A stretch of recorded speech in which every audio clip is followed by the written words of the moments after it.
ॐ यो ब्रह्माणं विदधाति पूर्वं यो वै वेदं स प्रहिणोति तस्मै तन्मदेवमात्मबुद्धिप्रकाशं मुमुक्षु वै शरणम् अहं प्रपद्ये। ॐ शान्तिः शान्तिः शान्तिः।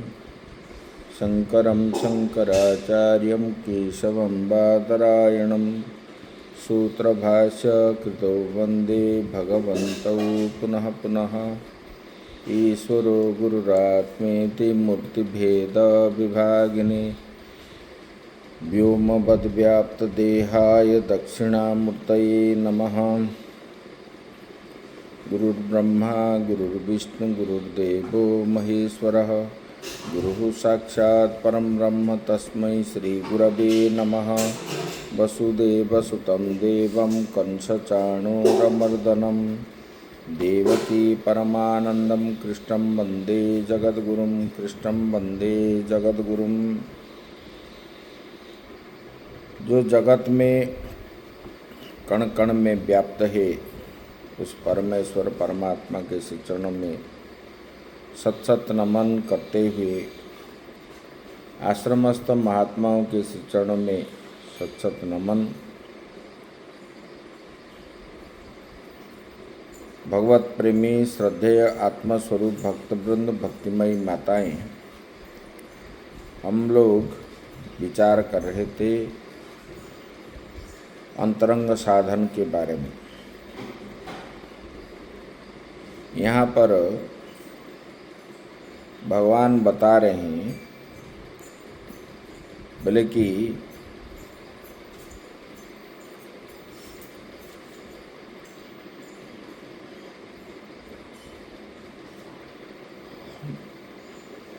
आत्मैव ह्यात्मनो बंधु।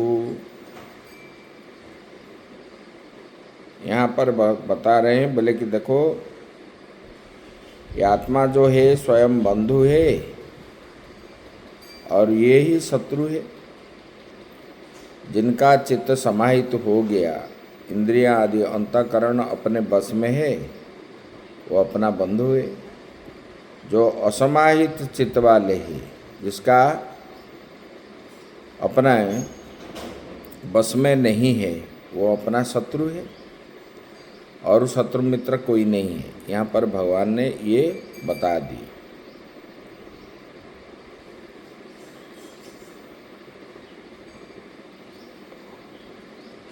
आगे अभी बताने जा रहे हैं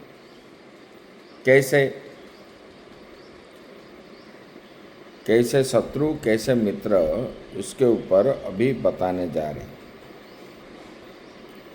जितात्मनः प्रशान्तस्य परमात्मा समाहितः शीतोष्ण सुख दुखेषु तथा मानापमानयोः।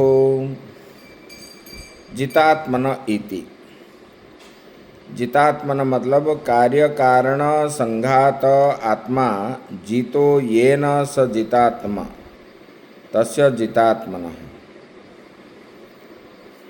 बता रहे हैं बोले कि जिसने संघात को जीत लिया, दुख आया सुख आया, ये बोले कि ऐसे सर्वथा शांत रहता पुरुष। सुख आया तो आनंदित नहीं होना, दुख आने पर जो मतलब दुखी नहीं होना, हर समय समान भाव से जो शांत रहता है, वो पुरुष को परमात्मा सभी ओर से प्राप्त होता है। बोले प्रशांतात्मा प्रशांतस्य आत्मना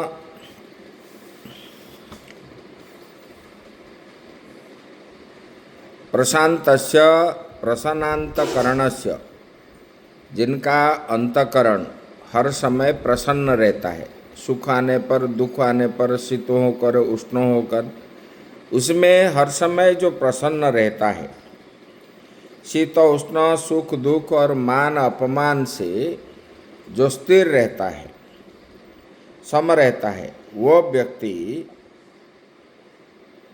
वो क्या है?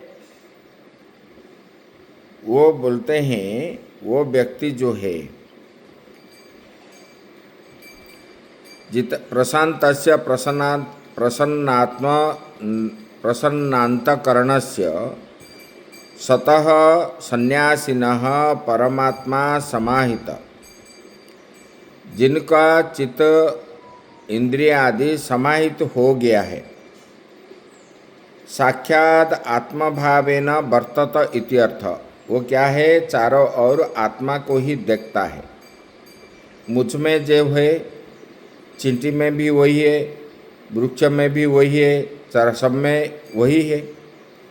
तो इसमें ना कोई पहले बता दिए बोले कि ऐसे वाले तत्वज्ञानी ना कर्म में इच्छा रखता है ना फल पे इच्छा रखता है, तब जो है उनमें बंधन उनको नहीं होता, क्योंकि फल पाने चाहने वाले ही कर्म करते। जब इच्छा नहीं है तो फिर कर्म कैसे आएगा? तो इच्छा अगर हम नहीं करेंगे तो कर्म नहीं करेंगे। कर्म जो होता है इच्छा के अनुसार जीव कर्म करता है, ये पहले बता चुके। और जब कर्म नहीं चाहता है, फल को भी नहीं चाहता है, इस लोक का परलोक का भी फल को वो नहीं चाहता, ऐसे वाले व्यक्ति हर समय प्रसन्न ही रहता है और उनका अंतःकरण समाहित हो जाता है। जो फल चाहने वाले कर्म करने वाले होते हैं उनका जो है अंतःकरण समाहित नहीं होता है और उनको दुख सुख आदि होता है। कर्म करने पर ही सुख होता है, दुख भी होता है, राग द्वेष आदि भरपूर रहता है। इसलिए उसको ज्ञान नहीं होता, उसको ज्ञान प्राप्त नहीं होता। परमात्मा उसी के ऊपर भगवान ने बता रही है ना, बोले कि देखो, अद्वेष्टा सर्वभूतानां मैत्रः करुण एव च, निर्ममो निरहंकार सुख दुख सुख क्षमी, संतुष्टो सततं योगी यतात्मा दृढ़ निश्चय, मयोर्पीत मनो बुद्धिर यो मद्भक्तः समय प्रिय। मुझे कौन सा भक्त प्रिय है? बोले कि अद्वेष्टा सर्वभूतानां, किसी भी प्राणी के प्रति जो द्वेष नहीं करता है, कभी द्वेष नहीं करता, स्तंभ से लेकर के ब्रह्मा पर्यंत, और मित्रता करता है सभी प्राणी को और सबको दया दिखाता है।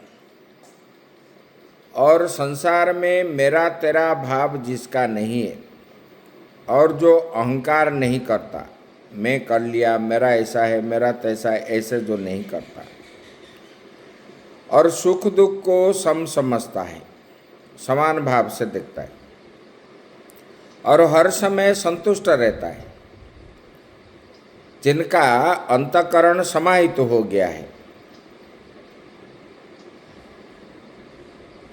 और जिनका मन हर समय परमात्मा में ही अर्पित है, ऐसे वाले भक्त मेरा प्रिय है। भगवान ने ये बताएंगे 12 अध्याय में।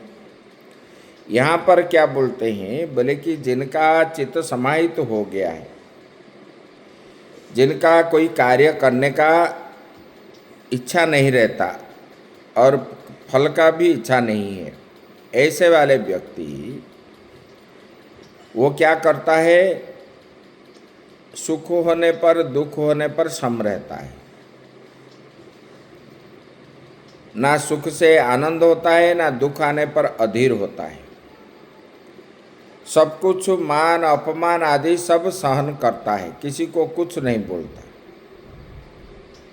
बोले कि ऐसे व्यक्ति तत्वज्ञान का अधिकारी है, मतलब आत्मज्ञानी उसको कहा जाता है। वो क्या है? हर समय अहम ब्रह्मास्मि ये भाव में ही रहता है। और ऐसे व्यक्ति को परमात्मा सदा प्राप्ति होते हैं। असंतुष्ट वाले व्यक्ति, अप्रसन्न चित्त वाले व्यक्ति को परमात्मा कभी प्रसन्न नहीं होंगे। जो हर समय प्रसन्न रहता है, जिनका अंतःकरण समाहित हो गया है, ऐसे वाले व्यक्ति को परमात्मा प्रसन्न होते हैं, यही बता रहे हैं।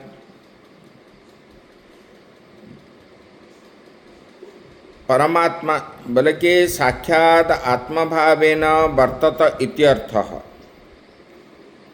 बल्कि ऐसे वाले व्यक्ति जो सन्यासी को परमात्मा साक्षात आत्मभाव से ही सदा विद्यमान है, वो आत्मा में ही परमात्मा को वो सदा अंदर ही देखता है। ऐसे किंच शीतोष्ण सुख दुखेषु तथा माने अपमाने च मानापमानयोः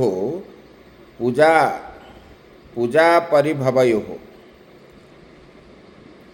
भगवान यहाँ बता रहे हैं परस्पर विरुद्ध शीत उष्ण सुख दुख तथा पूजा एवं तिरस्कार, इसमें भी सम रहते हैं। दुख आया तो उसी में अधीर नहीं होता है, सुख आया तो आनंद नहीं होता है। गर्मी हुई तो उसी में भी हाय हाय नहीं होता है, शीत आने पर भी आनंदित नहीं होता। और किसी ने उनको स्वागत सत्कार किया तो उससे आनंदित नहीं होता, किसी ने पत्थर मार रहा है कि गाली दे रहा है तो उसमें भी दुख नहीं करता। ऐसे संभाव रहने वाले व्यक्ति को परमात्मा साक्षात आत्मभाव से ही विद्यमान ही रहता है। वो क्या सोचता है, अरे ये थोड़ी मुझे हो रहा है, ये तो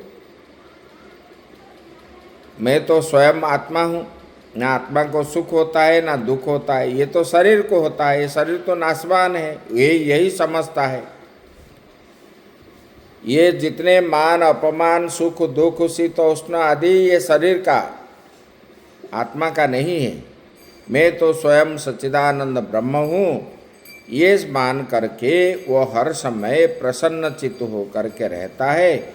ऐसे वाले व्यक्ति को परमात्मा सदा प्रसन्न होते हैं, उनको तत्व ज्ञान होता है।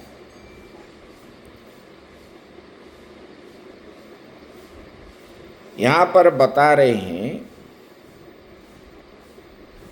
बोले कि अर्जुन के मन में प्रश्न आता है, चित्त का समाधान ही विशिष्ट फल यदि अभिष्ट है तो कैसे व्यक्ति समाहित कहा जाता है। इसके ऊपर ये आगे वाले मंत्र बता रहे हैं। ज्ञान विज्ञान तृप्तात्मा कुटस्थो विचितेन्द्रियः युक्त इत्युच्यते योगी समलोष्णास्मकाञ्चनः। ज्ञान विज्ञान तृप्तात्मा, ज्ञानम, ज्ञान किसको बोलते हैं, शास्त्रोक्तो पदार्थानां परिज्ञानम, जो शास्त्र में बताया गया उसको अधिगत करके जो जानता है उसी को ज्ञान बोलते हैं। विज्ञानम तो शास्त्रतो ज्ञातानां तथैव स्व अनुभवकरणं ताभ्या ज्ञान विज्ञानाभ्याम तृप्तः। ज्ञान हो गया, शास्त्र में कुछ बताए तो वो ज्ञान हो गया। ज्ञान होने के बाद उसको हम अपने आप जब अपने जीवन में उतारते हैं करते हैं, अनुभव होता है, तब उसी को विज्ञान कहा जाता है। मान लो कि किससे सुने हो कि अमृत जो है मीठा है, आपने जान लिया अमृत फल जो है वो मीठा है। जब जान लिए आप लेकिन कभी खाए नहीं हो, तब उसको आपको ज्ञान कैसे होगा। खाने के बाद जब जानते हो कि ये मीठा है, वो विज्ञान हो गया। खाने के बाद अनुभव का ज्ञान विज्ञान है, और शास्त्र का ज्ञान ज्ञान है। यही बता रहे हैं। विज्ञानम तो शास्त्र तो ज्ञातानाम तथैव स्व अनुभवकरणम, जो अनुभव हम करते हैं वही विज्ञान है। शास्त्र में जो बताया गया वही ज्ञान है, यही बता रहे। शास्त्रोक्त पदार्थ को परिज्ञान को ज्ञान कहा है, और शास्त्र से जाना हुआ पदार्थ का स्वतः जब अनुभव हम करते हैं उसी को विज्ञान कहते हैं।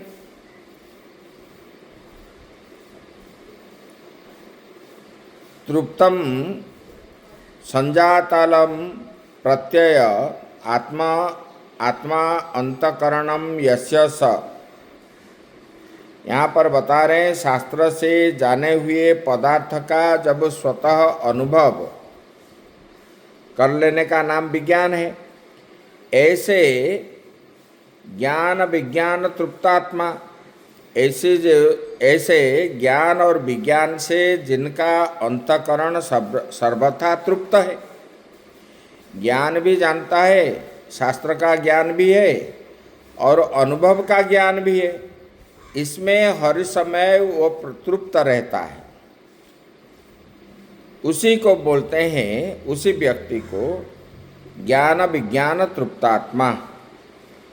और वो क्या है? कुटस्थ मतलब निर्विकार, अप्रकम्य हो जाता है, मतलब निर्विकार, उसमें कोई विकार आदि नहीं होता, कुछ परिवर्तन नहीं होता।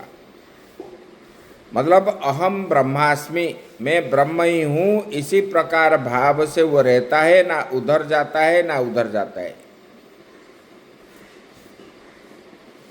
और उन्होंने अपने इंद्रियों को जीत लिया, ये बता दें। विजितेन्द्रिय ईदृशो युक्त समाहित इति स उच्यते कथ्यते। इंद्रियों को जीत रखा है और समाहित पुरुष है, वही जोगी मिट्टी के ढेले, पत्थर एवं स्वर्ण को भी समान समझता है। ऐसे वाले व्यक्ति क्या है? जिनका मन तृप्त है, ज्ञान विज्ञान से जिनका मन तृप्ति है, वो मिट्टी को भी, ढेले को भी, सुवर्ण को भी एक ही समझता है। ये उसी को मूल्यवान पदार्थ नहीं जानता है, वो जानता है मूल्यवान पदार्थ कौन है? आत्मा ही है, ऐसा ही मानता है। वो क्या है? ऐसे वाले व्यक्ति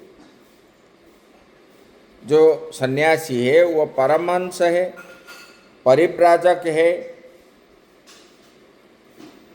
ये सन्यासी सर्वत्र अपेक्षा बुद्धि रखता है, उपेक्षा बुद्धि रखता है, मतलब किसी को भी और ग्रहण नहीं करता, वो सबको उपेक्षा करता है।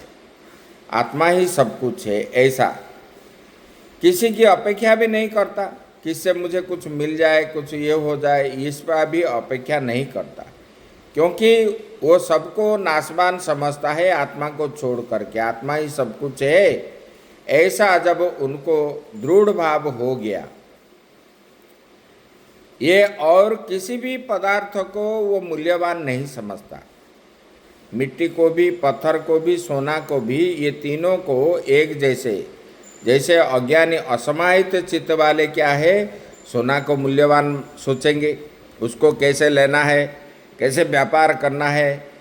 और ये मिट्टी को नहीं चाहने वाले, पत्थर को नहीं चाहने वाले, सोने को चाहने वाले होते हैं। लेकिन समाहित चित्त वाले जो होते हैं, वो मिट्टी भी जो है, पत्थर भी वही है, सोना भी वही है, एक समान सोचता है।